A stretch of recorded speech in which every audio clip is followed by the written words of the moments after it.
Healing is not perfect. Healing isn't always beautiful. Sometimes it's just surviving today.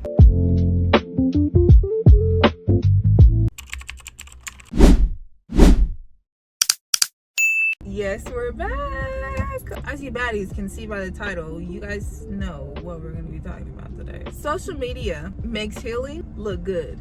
It makes it look easy peasy. It makes it look just like a walk in the park with the journaling, the matcha, the walks. Suddenly, you're healed. Suddenly, there's no more running thoughts in your mind. Suddenly, you're no longer having flashbacks of traumatic events. But nobody ever, very rarely, a lot of people do, but nobody talks about the ugly parts. But I know, ball. Healing has definitely been one of the hardest things I've ever decided I wanted to do. In fact, I thought for a very, very long time that I couldn't do it. I felt like it wasn't for me. I felt like I was honestly just always going to be angry, always going to be an overthinker, always going to be other people's emotional trash bag. I always thought I was going to be a pushover. I felt like I would just have to adjust to it. Everybody shows the after. Everybody shows, oh, look what I got. I got new friends now. Oh, look what I got. I'm traveling now. I got a new car. I got all this money now. Everybody shows the after, but no, I don't see the journey. Your girl Kiki is here to let y'all know exactly what the real truth is about healing. But here's what healing has actually looked like for me. Number one, you feel everything. I thought healing would make me stop thinking. It would make me be at peace. I felt like I wasn't gonna be numb anymore to everything that's happened. Old memory continue to flash back. I'm telling you, it will be random moments. I'm driving, sitting, talking, working, random moments, cleaning. I get a flashback. I don't even want to say a random flashback, but I get a flashback, something very terrible that happened to me. Will I still grieve old people that are no longer in my life? Not no raggedy daggedy little boys. Talking about friends, definitely I grieve old friends. Realizing that with the grieving old people, that what I accepted from them was not okay. And also what I accepted from other situations, that it was not okay. That realization is very hard, and it took me a long time to realize, dang, I really shouldn't have went through that. I had every right and every choice to get away, and I still wasn't able to. And it's heartbreaking knowing, damn, either I put myself in that situation, I dug myself in that hole, or simply I just got mistreated, and it hurts. It really does. But that doesn't mean, I had to realize that doesn't mean that I'm failing. That doesn't mean that I'm going backwards just because I'm having flashbacks or still reminiscing old people, still reminiscing my past self. Doesn't mean that I'm going backwards. It just means that I'm processing it. What I've had to learn with my emotions when I'm feeling things is I have to feel it out. But at the end of the day, at the end of that moment, remember that I have an option to do what's right for me and for anybody else who is involved. You can still be considerate, you know what I mean? Number two, you outgrow people. Oh man, and it's very sad. I hate outgrowing people. I really do, because I hate being like feeling that there's no connection anymore. I don't really relate to you anymore. It sucks. My heart is still there, but we're just not on the same road anymore. We're in two different cars now, and I'm looking at you still. I fuck with you, but you know what I mean?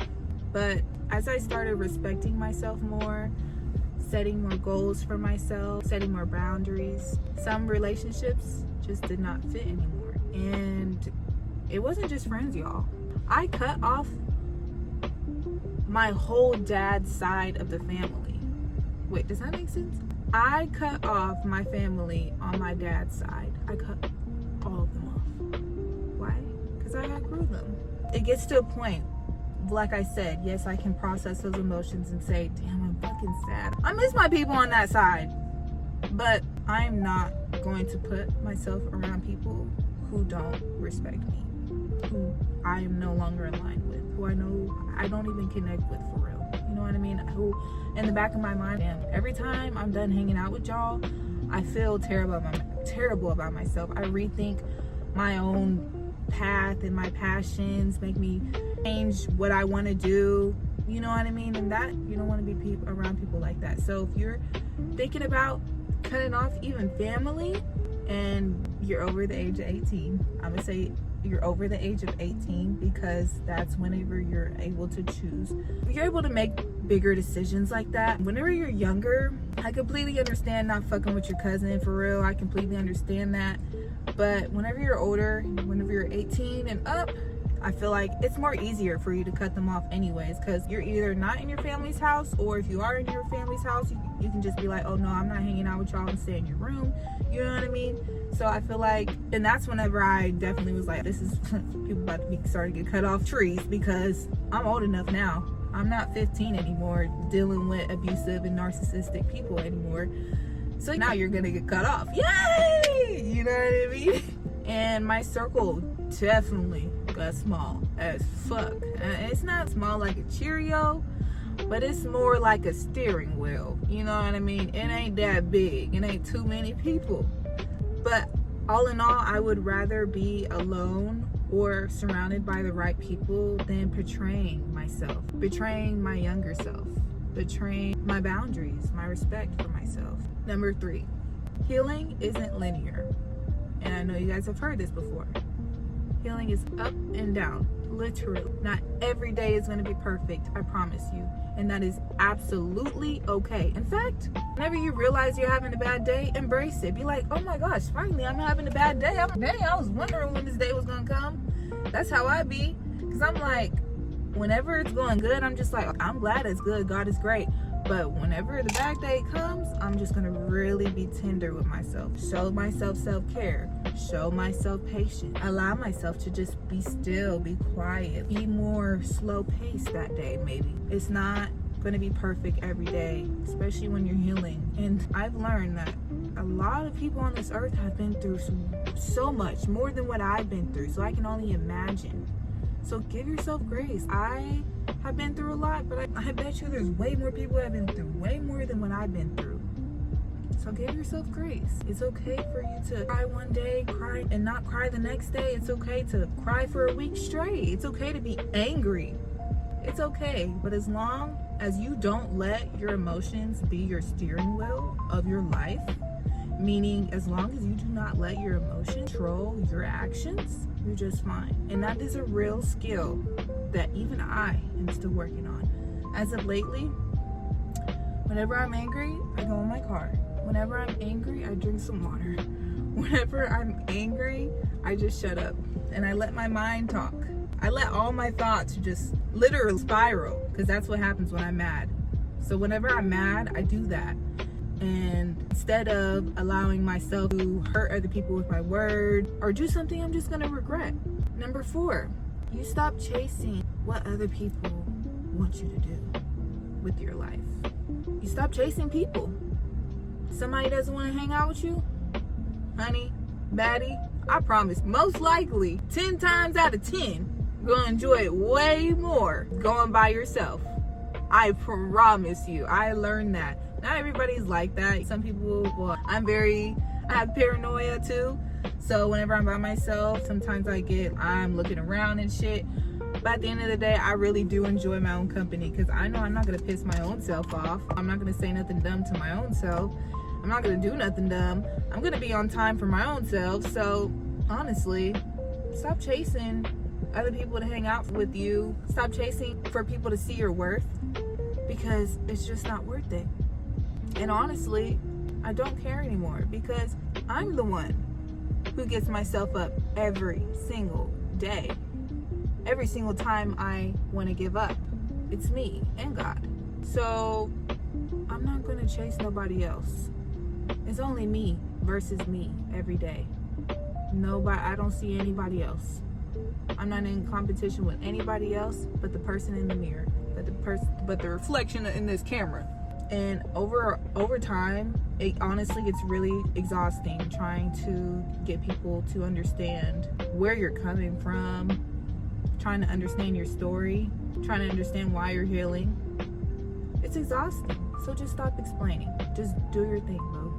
Trust. It works.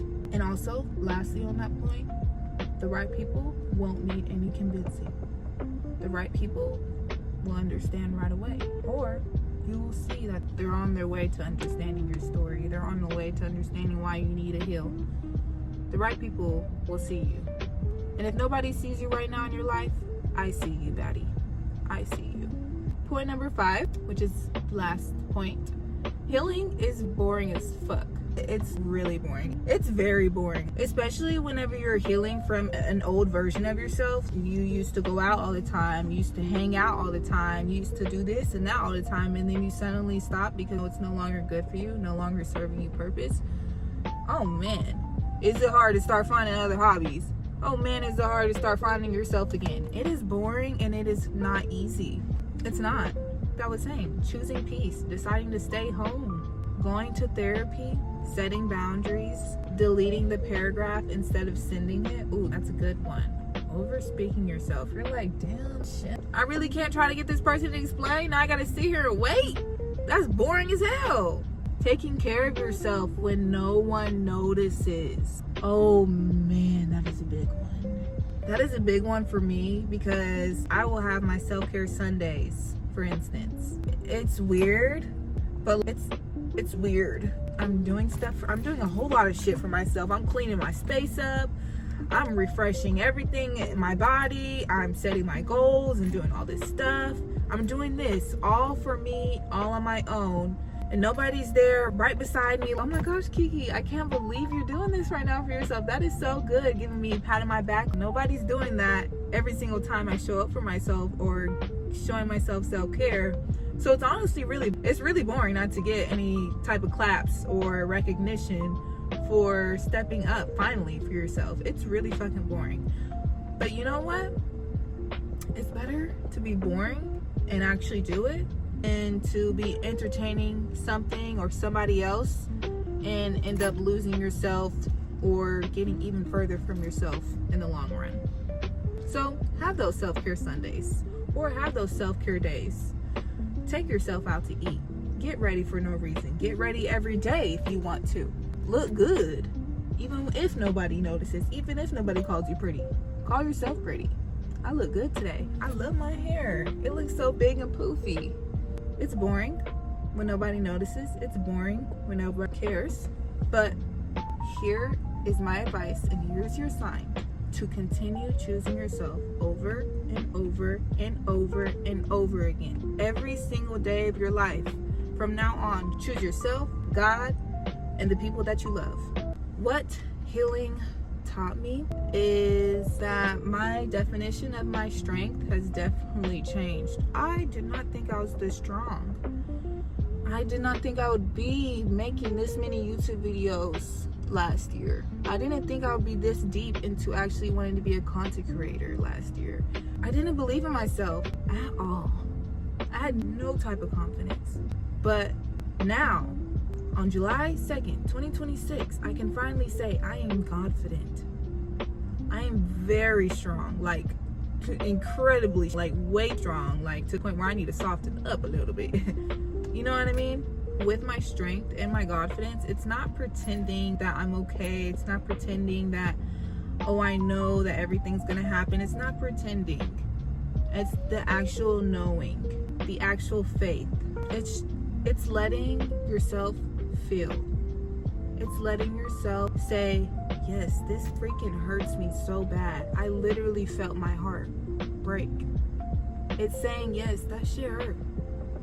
But you know what? At the end of the day, I'm gonna choose me. I'm gonna choose whatever option is the best option for myself.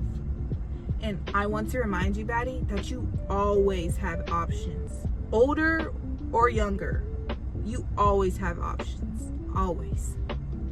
So use your brain that God gave you and blessed you with. You're very smart. Use your brain and think of all the options that you have. For instance, your man cheats on you. Okay, are you gonna cheat back? Are you gonna beat on him? Or are you gonna leave? You know, you got options. Me, now, I would leave. Me back then, I would beat on him. You got options. And the option that I chose was better for myself. Okay? And what healing looks like, it's you feel a certain way about it and still deciding a better option for yourself. Allow yourself to cry. Ask for help. Talk to people. I still need to get my ass in therapy, I know, but ask for help whenever you need it, okay? I know that it's really hard to ask for help because you feel like nobody understands. Just make sure that you ask the right person. If you know that the person that you might be asking is probably not going to give you the answer you want, don't ask them. Don't waste your energy on that. Go to actual people who you know will care, okay? So if you're healing, baddie, you're probably doing way better than you think. So don't doubt yourself. Don't think that you're going backwards. Don't think that you're not doing something right. Healing is not perfect. Healing isn't always beautiful. Healing is not taking walks, drinking tea, reading self-help books. Healing is not journaling. It's not the whole shebang. Sometimes it's just surviving today. Sometimes it's just pushing through even when you don't want to. Sometimes it's getting out of bed, waking up to your alarm for you to get up and go to work. Sometimes it's not texting them, not going to go look for them. It's forgiving yourself. That's a very big point that I'm still working on. I have not forgiven myself for everything because I don't really remember a lot, okay? I'm honest. But forgiving yourself. Every single small step counts and matters. So you got this, and you're doing a good job, baddie. But yeah, anyways, I love you, baddies. Remember to stay confident in every single thing that you do. And your girl, Kiki Marie, will see y'all in the next motherfucking video. I'm private jets, taking trips. Come back at 6, wake me and your child, and then won't lay today.